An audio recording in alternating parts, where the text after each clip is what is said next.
1,480억 원. 덴마크의 한 연기금이 지난 1월 21일 미국 국채를 전량 매각하겠다라고 선언한 금액입니다. 솔직히 말해 이 돈은 전 세계 금융시장에서 티끌만한 규모입니다. 미국 국채 시장 전체가 우리 돈으로 5경 원이 넘으니까요. 그런데 이 작은 뉴스 하나에 뉴욕 증시 3대 지수가 일제히 하락하고 금값은 하루 만에 4% 폭등했습니다. 왜 그랬을까요? 70년 동맹국인 유럽이 미국을 공개적으로 불량 채무자 취급하고 있습니다. 그리고 불과 일주일 뒤 유럽연합은 인구 14억 인도와 손을 잡았습니다. 인도와 유럽연합이 자유무역협정을 타결했습니다. 유럽연합 집행위원장은 이걸 두고 모든 협정의 어머니라고 불렀습니다. 이 발언이 의미심장한데요. 해석하면 아래와 같습니다. 이 협정은 첫째, 규모가 압도적입니다. 세계 GDP의 4분의 2를 차지하는 거대한 경제 블록이 탄생한 순간이죠. 국가 하나가 아니라 대륙급 경제권 둘이 연결된 협정입니다. 둘째, 상징성이 큽니다. 19년간 질질 끌어오던 자유무역 협정이 단 며칠 만에 전격 타결됐습니다. 지금 세계 질서가 느린 합의에서 빠른 블록화로 바뀌고 있다는 신호입니다. 셋째, 파급 효과가 연쇄적입니다. 자동차 관세를 110%에서 10%로 낮춘다는 건 자동차만의 문제가 아니라 부품, 철강, 화학, 물류, 고용까지 산업 전체의 규칙이 바뀐다는 뜻입니다. 넷째, 이건 다른 나라에 주는 메시지입니다. 이 정도 규모의 협정이 가능하다는 선례가 생기면 다른 국가들도 선택을 강요받는 구조가 됩니다. 정리하면 규모, 속도, 상징성, 연쇄 효과가 모두 최고 수준인 협정이라는 뜻입니다. 그래서 역사적 순간이라고 부르는 것입니다. 미국의 가장 오래된 동맹국인 영국은 중국 국가주석과 따뜻한 악수를 나눴습니다. 미국 옆나라 캐나다도 중국을 방문했습니다. 지금 전 세계에서 거대한 지각 변동이 일어나고 있습니다. 70년간 철석같이 믿었던 달러 패권이 흔들리고 있고 미국을 중심으로 돌아가던 세계 경제 질서가 재편되고 있습니다. 그리고 이 변화의 한가운데서 우리의 돈, 우리의 자산, 우리의 투자 전략은 어떻게 변해야 할까요? 자, 그럼 도대체 무슨 일이 벌어지고 있는 건지 하나씩 파헤쳐 보겠습니다. 그린란드를 완전하고 총체적으로 매입하겠다. 2026년 1월 17일 트럼프 대통령이 자신의 소셜미디어에 올린 글입니다. 여기까지는 사실 예전에도 비슷한 얘기를 한 적이 있으니 그러려니 할 수 있습니다. 문제는 그 다음이었습니다. 2026년 2월 1일부터 덴마크, 노르웨이, 스웨덴, 프랑스, 독일, 영국, 네덜란드, 핀란드가 미국에 수출하는 모든 상품에 10% 관세를 부과한다. 6월 1일부터는 25%로 인상한다. 이 관세는 그린란드 매입 합의가 이루어질 때까지 계속된다. 동맹국 8개 나라를 한꺼번에 관세로 협박한 겁니다. 이건 무역 분쟁이 아닙니다. 영토를 내놓지 않으면 경제적으로 응징하겠다는 노골적인 강압이죠. 그런데 왜 하필 그린란드일까요? 그린란드는 덴마크의 자치령으로 인구는 고작 5만 7천 명입니다. 서울 강남구 인구의 10분의 1도 안 됩니다. 하지만 이 얼음덩어리 섬을 미국이 원하는 이유가 있습니다. 첫째, 히토류입니다. 전기차 배터리, 반도체, 미사일에 들어가는 핵심 광물이 여기 수천억 달러어치가 묻혀 있을 가능성이 있습니다. 현재 이 광물의 70%를 중국이 장악하고 있는데 그린란드를 손에 넣으면 미국 입장에서 판도를 바꿀 수 있습니다. 둘째, 북극 항로입니다. 기후변화로 북극 빙하가 녹으면서 아시아와 유럽을 잇는 새로운 뱃길이 열리고 있습니다. 수에즈 운하를 거치지 않고 유럽과 아시아를 오갈 수 있는 길이죠. 그린란드는 바로 그 길목의 핵심 거점입니다. 셋째, 미사일 방어망입니다. 트럼프 대통령이 직접 언급한 골든돔, 미국의 차세대 미사일 방어 시스템의 핵심 기지로 바로 그린란드를 언급하고 있습니다. 트럼프 대통령은 이렇게 말합니다. 중국과 러시아가 그린란드를 원하고 있고 덴마크가 할 수 있는 건 아무것도 없다. 덴마크가 가진 방어 수단은 개썰매 2대뿐이다. 미국만이 이 게임에서 성공할 수 있다. 트럼프의 이 발언에 대해 유럽의 반응은 전례 없이 격렬했습니다. 에마뉴엘 마크롱 프랑스 대통령은 다보스 포럼 연설에서 직격탄을 날렸습니다. 용납할 수 없다. 관세를 영토 주권에 대한 지렛대로 사용하고 있다. 국제법이 무시되는 법치 없는 세상으로 치닫고 있다. 세계 곳곳에서 다시 제국주의적 야망이 고개를 들고 있다. 제국주의라는 단어가 나왔습니다. 프랑스 대통령이 미국을 두고 제국주의적 야망을 운운한 건 2차 세계대전 이후 나토 동맹 역사상 처음 있는 일입니다. 키어 스타머 영국 총리도 가세했습니다. 나토 동맹국들이 집단 안보를 추구한다라는 이유로 동맹국에 관세를 부과하는 건 완전히 잘못된 일이다. 스웨덴 총리 울프 크리스테르손은 더 단호했습니다. 우리는 협박에 굴복하지 않을 것이다. 그리고 유럽 8개국은 공동 성명까지 발표했습니다. 이 관세 위협은 대서양 관계를 훼손하고 위험한 악순환을 초래할 수 있다. 왜 이렇게까지 격앙된 걸까요? 사실 유럽과 미국 사이의 갈등이 어전을 일은 아닙니다. 트럼프 일기 때도 관세 전쟁이 있었고 나토 방위비 분담금 갈등도 있었습니다. 하지만 이번엔 차원이 다릅니다. 생각해 보세요. 미국이 동맹국의 영토를 달라고 요구한 겁니다. 21세기에 한 나라가 다른 나라의 영토를 매입하겠다고 공개적으로 압박하는 건 사실상 전례가 없는 일입니다. 그것도 70년 넘게 함께해온 나토 동맹국에게요. 더 충격적인 건 트럼프 대통령이 군사적 옵션도 완전히 배제하지 않았다는 점입니다. 무력을 사용할 의사가 있느냐는 기자의 질문에 노코멘트라고 답했습니다. 즉답을 피한 거죠. 유럽 내부 여론조사를 보면은 상황이 얼마나 심각한지 알 수 있습니다. 유럽인의 84%가 더 이상 미국을 가치를 공유하는 동맹으로 보지 않는다는 결과가 나왔습니다. 신뢰가 깨진 자리에 각자 도생의 씨앗이 뿌려진 겁니다. 그리고 이 균열은 단순한 외교적 갈등으로 끝나지 않았습니다. 유럽은 말이 아닌 행동으로 반격을 시작했습니다. 2026년 1월 27일 인도 뉴델리 나렌드라 모디 인도 총리와 우르줄라 폰데어라이엔 유럽연합 집행위원장이 악수를 나눴습니다. 19년간 끌어오던 자유무역 협정이 마침내 타결된 순간이었습니다. 왜 19년이나 걸렸던 협상이 갑자기 타결됐을까요? 2007년에 시작된 협상은 관세 인하와 특허권 보호 문제로 이견을 보이다가 2013년에 아예 중단됐습니다. 9년이 지난 2022년에야 겨우 재개됐고요. 그런데 갑자기 타결이라니요. 답은 간단합니다. 둘 다 미국한테 얻어맞은 상태였기 때문입니다. 인도는 2025년 8월부터 미국에 수출하는 모든 제품의 50% 관세를 막고 있었습니다. 트럼프 대통령이 인도의 러시아산 원유 구매를 문제 삼은 겁니다. 러시아 원유를 사서 정제한 다음 미국에 팔았더니 보복성 관세를 때린 거죠. 유럽연합도 상황은 비슷했습니다. 그린란드 문제로 최대 25% 추가 관세 위협을 받고 있었습니다. 작년에 어렵게 체결한 무역 협정이 휴지 조각이 될 판이었고요. 공통의 적이 생기니까 협상 속도가 붙었습니다. 적의 적은 나의 친구라는 말이 이런 상황을 두고 하는 말입니다. 이 협정의 규모가 어느 정도냐면요. 유럽연합 인구 4억 5천만 명, 인도 인구 14억 명, 합치면 20억 명입니다. 전 세계 GDP의 4분의 1을 차지하는 거대 경제권이 탄생한 겁니다. 자, 이 협정의 핵심을 들여다보면 누가 웃고 누가 울게 되는지가 보입니다. 가장 큰 변화는 자동차 관세입니다. 인도는 그동안 자국 자동차 산업을 보호하기 위해 수입차의 최대 110%의 관세를 매겨왔습니다. 2억 원짜리 차를 수입하면은 관세만 2억 2천만 원을 내야 했다는 뜻입니다. 사실상 수입 금지나 마찬가지였죠. 그런데 이번 협정으로 이 관세가 40%로 대폭 인하되고 궁극적으로는 10%까지 낮아집니다. 연간 25만 대의 유럽산 자동차에 우대 관세가 적용됩니다. 이건 기존 협정보다 6배나 많은 물량입니다. 인도 자동차 시장의 규모가 어떤지 아세요? 연간 440만 대로 미국, 중국에 이어 세계 3위입니다. 2030년에는 600만 대까지 성장할 전망이고요. 전 세계의 자동차 회사들이 군침을 흘리는 시장이죠. 그럼 누가 이 시장을 차지하게 될까요? 폭스바겐, BMW, 벤츠 같은 유럽 브랜드들입니다. 반면 미국 테슬라는요, 유럽산 자동차처럼 관세 혜택을 받지 못합니다. 같은 전기차를 팔아도 유럽 차는 10% 관세, 미국 차는 여전히 110% 관세, 가격 경쟁에서 이미 게임이 끝난 거나 마찬가지입니다.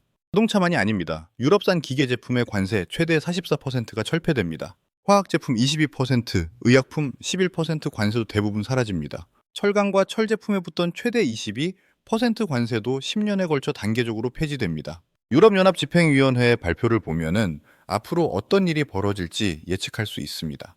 이번 협정으로 2032년까지 유럽연합의 대인도 수출이 2배로 늘어날 것이다.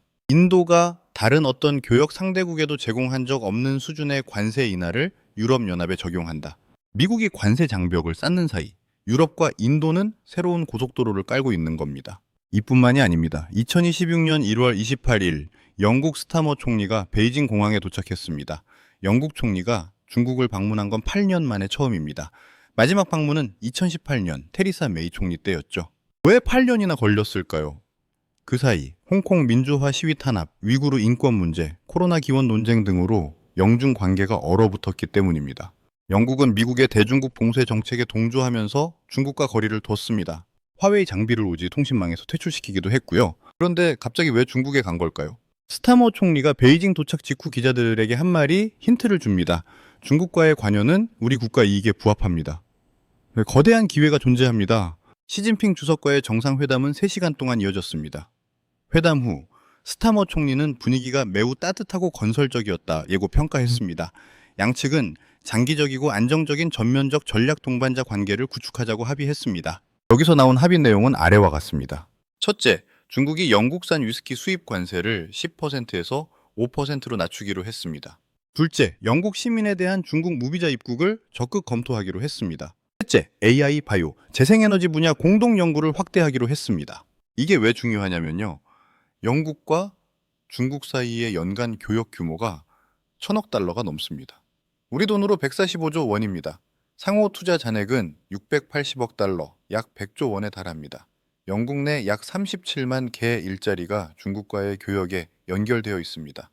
경제적으로 너무 깊이 엮여 있어서 정치적 갈등만으로 관계를 끊을 수가 없는 겁니다. 그런데 여기서 정말 중요한 건 이겁니다. 스타머 총리는 60명이 넘는 경제, 문화 대표단을 이끌고 갔습니다. 기업인들을 대거 대동했다는 뜻이죠. 이건 정치적 방문이 아니라 비즈니스 미션에 가깝다는 거예요. 전 영국 비즈니스 장관 빈스 케이블의 분석이 정확합니다. 트럼프 행정부의 변덕스럽고 예측 불가능한 행태로 인해 영국뿐 아니라 많은 서방 국가들이 대외 관계의 균형을 이전과는 다른 방식으로 모색하고 있다. 영국 정부 관계자의 발언이 본심을 보여줍니다. 동맹은 유지하되 경제적 선택지는 다변화한다. 이걸 번역하면 이렇습니다. 미국하고만 노는 건 이제 그만두겠다. 트럼프 대통령은 어떻게 반응했을까요? 중국과 거래하는 건 매우 위험하다. 캐나다가 중국과 거래하는 건 더욱 위험하다. 직접적인 경고를 날린 겁니다. 하지만 영국은 물러서지 않았습니다. 스타머 총리는 베이징에서 상하이까지 방문하며 4일간의 일정을 소화했습니다. 재밌는 건 캐나다인데요. 캐나다 카니 총리도 8년 만에 중국을 방문해서 새로운 전략적 동반자 관계를 맺기로 했습니다. 미국의 가장 가까운 이웃 나라가 중국 쪽으로 고개를 돌린 겁니다. 이제 이야기에 처음으로 돌아가겠습니다. 덴마크 연기금의 미국 국채 매각 말입니다. 아카데미 커펜션이라는 이 연기금은 덴마크의 교사와 학자들의 노후 자금 250억 달러, 우리 돈으로 37조 원을 운용합니다. 이들이 보유한 미국 국채는 약 1억 달러, 1,480억 원 정도였습니다. 전체 운용 자산의 0.4%밖에 안 되는 금액이죠. 그런데 왜 이 작은 뉴스가 월가를 뒤흔든 걸까요? 안데르스 셸데 최고 투자 책임자의 발언을 다시 한번 들어보세요. 미국 정부의 재정은 장기적으로 지속 가능하지 않습니다. 미국은 기본적으로 신용이 좋은 국가가 아닙니다. 위험 관리와 유동성 확보 차원에서 미국 국채를 보유해 왔지만 이제는 이를 대체할 수 있는 수단을 찾을 수 있다고 판단했습니다. 이 발언이 왜 폭탄인지 설명해 드리겠습니다. 미국 국채는 그동안 세계에서 가장 안전한 자산으로 여겨져 왔습니다. 세계 최강 경제대국 미국이 망하지 않는 한 원금과 이자가 보장되니까요. 전 세계 중앙은행, 연기금, 보험사들이 비상금처럼 쟁여놓는 자산이 바로 미국 국채입니다. 금융위기가 터지면은 가장 먼저 달려가는 피난처이기도 하고요. 그런데 70년 동맹국의 연기금이 공개적으로 미국은 신용이 안 좋다고 선언한 겁니다. 우리 노후 자금을 맡기기엔 미국이 불안하다고 말한 거죠. 이건 단순히 돈 문제가 아닙니다. 신뢰의 문제입니다. 그렇다면 여기서 한 가지 의문이 듭니다. 이 타이밍, 과연 우연일까요? 이건 미국의 무리한 그린란드 매입 요구에 대한 덴마크의 경고입니다. 공식적으로 아카데미 커펜션은 선을 그었습니다. 그린란드 이슈와는 무관하다. 순수한 재무적 판단이다. 라고 말이죠. 하지만 여의도와 월가의 그 누구도 이 말을 액면 그대로 믿지 않습니다. 이 행동이 갖는 상징적인 파괴력은 핵폭탄급입니다. 유럽의 금융기관이, 그것도 나토 동맹국의 연기금이 미국 국채를 정치적 리스크 해지 수단으로 매도할 수 있다는 선례를 남겼기 때문입니다. 생각해 보세요. 지금 덴마크의 작은 연기금이 총대를 맺지만 만약 덩치가 훨씬 큰 독일이나 프랑스의 연기금이 혹은 중국의 국부펀드가 우리도 미국 못 믿겠다며 동참한다면 어떻게 될까요?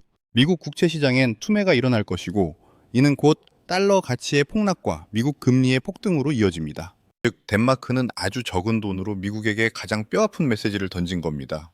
너희가 군사력과 관세로 우리를 협박한다면 우리는 금융으로 너희의 아킬레스건을 건드릴 수 있다. 그리고 실제로 시장은 이 메시지에 즉각 반응했죠. 70년 혈맹이 돈과 땅 문제로 서로의 급소를 겨누는 적이 되어버린 순간입니다. 실제로 미국의 재정 상황을 보면은 덴마크 연기금의 우려가 근거 없는 게 아닙니다. 2025년 미국 연방정부 재정 적자는 1조 7,800억 달러에 달했습니다. 우리 돈으로 2,600조 원입니다. 총 국가부채는 38조 달러를 넘어섰고요. 오경 5천조 원입니다. 무디스는 2025년 5월에 미국 국가 신용 등급을 AAA에서 AA1로 한 단계 강등했습니다. 막대한 적자와 고금리 여파를 이유로 들었죠. 미국 국채가 더 이상 최상위 등급이 아니라는 뜻입니다. 그리고 덴마크 연기금만의 이야기가 아닙니다. 덴마크 교사 연금 기금, 덴마크 최대 민간 연기금인 PFA 운용자산 1200억 달러짜리도 보유량을 줄이고 있습니다. 또 다른 연기금 PBU는 미국 국채 투자를 철수한 데 이어 미국 비유동성 자산 관련 신규 투자 전략 수립 자체를 중단했습니다. 여기서 중요한 숫자 하나 알려드릴게요. 유럽 전체가 보유한 미국 국채가 약 3조 5천억 달러입니다. 우리 돈으로 5,180조 원입니다. 유럽이 보유한 미국 채권과 주식을 다 합치면 8조 달러, 약 1경 2천조 원에 달합니다. 도이체방크는 보고서에서 이렇게 경고했습니다. 유럽 각국이 보유한 10조 달러 규모의 미국 자산을 처분할 수 있다. 만약 유럽이 진짜로 미국 자산을 던지기 시작하면 어떻게 될까요? 미국 국채 수익률은 급등하고 달러 가치는 폭락하고 미국 금리는 치솟을 겁니다. 미국 정부의 이자 부담이 눈덩이처럼 불어나고 기업들의 자금 조달 비용도 치솟겠죠. 미국 경제의 심장에 직접 타격을 주는 셈입니다. 헤지펀드 브릿지워터의 창립자 레이 달리오가 다보스 포럼에서 한 경고가 현실이 될 수도 있습니다. 갈등을 고려할 때 자본 전쟁 가능성을 무시할 수 없다. 미국 채권 등을 매입하려는 성향이 사라질 수 있다. 덴마크 연기금의 국채 매각 소식이 전해진 날, 시장에서 무슨 일이 벌어졌는지 아세요? 미국 국채 10년물 금리가 4.294%까지 치솟았습니다. 지난해 8월 이후 5개월 만에 최고치입니다. 나스닥은 2.39% 급락했고 다른 주요 지수들도 2% 내외로 떨어졌습니다. 달러 인덱스는 0.5% 하락한 98.55로 마감했습니다. 금융 전문 매체 비즈니스 인사이더의 표현을 빌리자면 지난해 4월 이후 최악의 셀 아메리카 흐름이 나타난 겁니다. 이런 방향에는 또 하나의 큰 문제가 있습니다. 미국의 관세 정책이 역설적으로 중국의 영향력을 키워주고 있는 것입니다. 미국이 유럽의 관세를 때리면 유럽 기업들은 어디로 눈을 돌릴까요? 미국이 인도에 50% 관세를 때리면 인도는 어디로 눈을 돌릴까요? 당연히 다른 시장이 더 매력적으로 보이게 됩니다. 그리고 그 대안 중 하나가 중국입니다. 중국은 이 기회를 놓치지 않고 있습니다. 유럽 시장에 저가 전기차를 밀어넣고 있고 딥시크 같은 오픈소스 AI로 기술 시장까지 공략하고 있습니다. 미국이 쌓은 장벽 너머로 중국이 우회해서 들어가는 겁니다. 미국의 보호무역이 결국 중국의 영향력 확장을 도와주는 셈이에요. 이건 정말 아이러니한 상황입니다. 자, 이제 우리 얘기를 해봐야 합니다. 이 거대한 판이 흔들리는 와중에 한국은 어떤 상황일까요? 한마디로 삼중고입니다. 첫째, 미국 관세 직격탄. 트럼프 대통령은 1월 27일 한국산 자동차 관세를 15%에서 25%로 다시 올리겠다고 위협했습니다. 이유가 뭐냐면요. 한국 국회가 무역 합의를 이행하지 않고 있다는 겁니다. 지난해 어렵게 15%로 낮춰놨더니 불과 3개월 만에 다시 원점입니다. 현대차와 기아가 지난해 미국 관세로 부담한 비용이 얼마인지 아세요? 7조 2천억 원입니다. 현대차가 4조 1천억 원, 기아가 3조 1천억 원. 덕분에 두 회사의 합산 영업이익이 전년 대비 23.6%나 감소했습니다. 매출은 사상 최대인 300조 원을 넘겼는데 영업이익은 오히려 줄어든 거죠. 만약 관세가 25%로 다시 올라가면 어떻게 될까요? 메리츠증권 분석에 따르면 현대차는 3조 1천억 원, 기아는 2조 2천억 원의 영업이익이 추가로 날아갑니다. 합산 5조 3천억 원입니다. 관세 10%포인트 인상 시 현대차의 연간 영업이익 컨센서스가 23% 조정된다는 뜻이죠. 현대차와 기아가 미국에서 얼마나 많이 팔고 있는지 아세요? 지난해 미국 판매량은 183만 6천 대로 시장 점유율 11.3%입니다. 전년 대비 7.5%나 늘어난 사상 최대 기록입니다. 현대차 그룹이 파는 차 4대 중 1대가 미국에서 팔립니다. 미국 시장을 포기할 수 없는 상황에서 관세 폭탄을 고스란히 맞아야 하는 거죠. 둘째, 인도 시장에서의 경쟁 격화. 앞서 말씀드린 EU와 인도의 FTA, 이게 우리에겐 재앙입니다.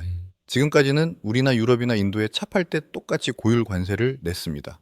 그런데 이제 유럽 차는 관세가 10%로 뚝 떨어지는데 한국 차는 여전히 110%를 내야 합니다.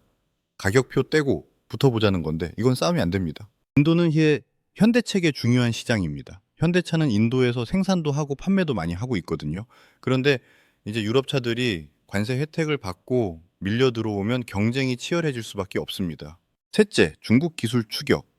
중국 전기차와 배터리 기술이 빠르게 따라잡고 있습니다. 예전에는 중국은 싸구려라는 인식이 있었지만 지금은 품질과 가격 모두에서 경쟁력을 갖추고 있습니다.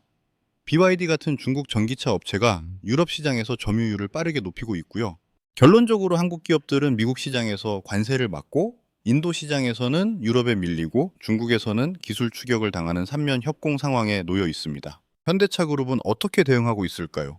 호세 무뇨스 현대차 사장의 인터뷰를 보면은 방향이 보입니다. 미국의 투자 속도를 높이는 데 주력하고 있다. 투자 효과를 누리기 위해서는 빠를수록 좋다.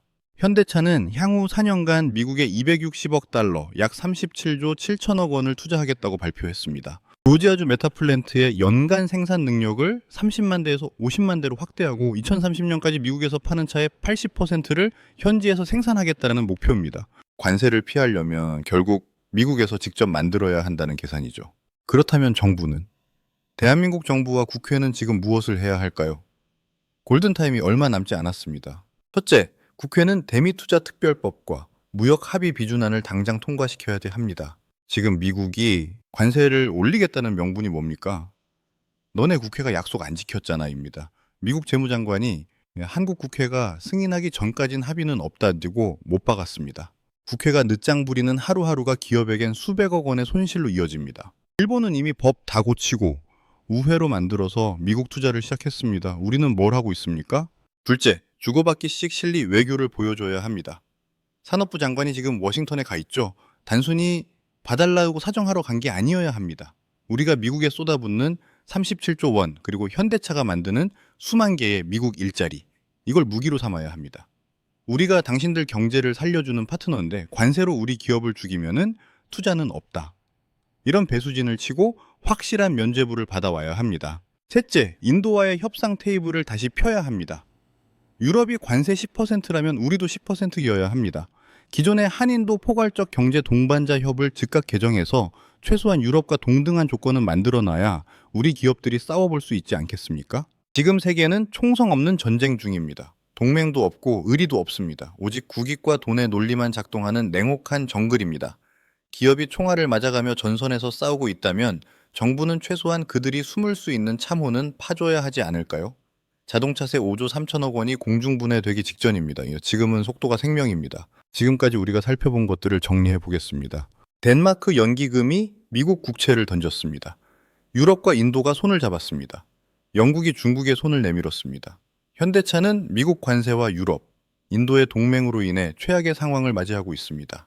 이 모든 일들이 2026년 1월 한 달 안에 벌어진 일들입니다. 제가 오늘 드리고 싶은 말씀은 달러 패권이 무너진다거나 미국 주식을 팔라는 얘기도 아닙니다. 다만 세계가 달라지고 있다는 건 분명합니다. 미국 일변도에서 다극화 체제로, 동맹 중심에서 각자 도생으로, 관세 장벽이 높아질수록 우회로를 찾는 움직임이 빨라지고 있습니다. 우리도 무역 전쟁에서 살아남기 위해 발빠르게 무언가를 해야 합니다. 이런 변화 속에서 우리 개개인이 할 수 있는 건 뭘까요? 우리가 알던 상식이 더 이상 통하지 않을 수 있습니다. 미국 일변도의 질서는 다극화로 쪼개졌고 굳건했던 혈맹은 각자 도생이라는 차가운 현실 앞에 무너졌습니다. 변화의 속도가 너무 빠릅니다. 어제의 뉴스가 오늘은 휴지 조각이 되는 세상입니다. 예의주시가 필요한 상황입니다. 세 가지 대응 전략을 정리해 드립니다. 첫째, 달러와 금의 바벨 전략입니다. 덴마크 연기금이 미 국채를 팔았다고 해서 당장 여러분의 달러를 다 던지지는 마십시오. 역설적이게도 우리 기업들이 힘들면은 원화 가치는 더 떨어질 수 있기 때문에 달러는 여전히 우리에게 필요한 방패입니다. 하지만 이제 미국 신용에 대한 의심이 커지는 것도 사실입니다. 이럴 때 필요한 게 바로 금입니다. 달러가 흔들릴 때를 대비한 보험, 그리고 전쟁과 분열의 시대에 가장 빛나는 자산, 포트폴리오에 달러만 있었다면 이제는 금의 비중을 조금씩 늘려 양쪽의 균형을 맞추는 지혜가 필요합니다. 최근 미국 내 이슈로 인해 금값이 떨어졌습니다. 이런 상황이 언제든 또 발생할 수 있으니 적립식으로 계속 비중을 늘리는 걸 추천드립니다. 둘째, 돈의 흐름을 따라 시선을 옮겨야 합니다. 지금까지 미국 기술주만 바라보셨나요? 이제는 미국 밖도 볼 준비를 해야 합니다. 현대차가 인도에서 힘들어진다면은 현대차 주식만 걱정할 게 아니라 인도 시장 전체를 추종하는 EATF나 인도에 진출한 유럽 기업으로 눈을 돌리는 유연함이 필요합니다. 셋째, 국내 수출주 투자는 돌다리를 두드리십시오. 삼성전자, 현대차, 정말 훌륭한 기업들이고 최근 주식도 많이 올랐습니다. 다만 지금은 기업의 실력보다 정치의 바람이 더 무서운 때입니다. 섣불리 주가가 더 오를 거라고 예단하기보다 앞서 말씀드린 국회의 특별법 통과 여부, 그리고 미국과의 관세 협상 결과를 지켜보는 것도 좋을 것 같습니다. 지금은 공격적인 매수보다는 현금 비중을 확보하고 정책의 방향이 정해질 때까지 관망하는 것도 훌륭한 투자가 될 수 있습니다. 70년간 철석같이 믿었던 세계 질서가 흔들리고 있습니다. 이럴 때일수록 차가운 데이터를 보고 여러 가능성을 열어두고 유연하게 대응하는 게 중요합니다. 여러분이 만약 정부라면 관세 폭탄을 던지는 미국과 계속 손을 잡으시겠습니까? 아니면 지금 유럽처럼 거대 시장을 가진 중국이나 인도와 새로운 길을 가시겠습니까? 댓글로 여러분의 생각을 남겨주세요. 영상이 유익하셨다면 구독과 좋아요 부탁드립니다. 영상 제작에 큰 힘이 됩니다.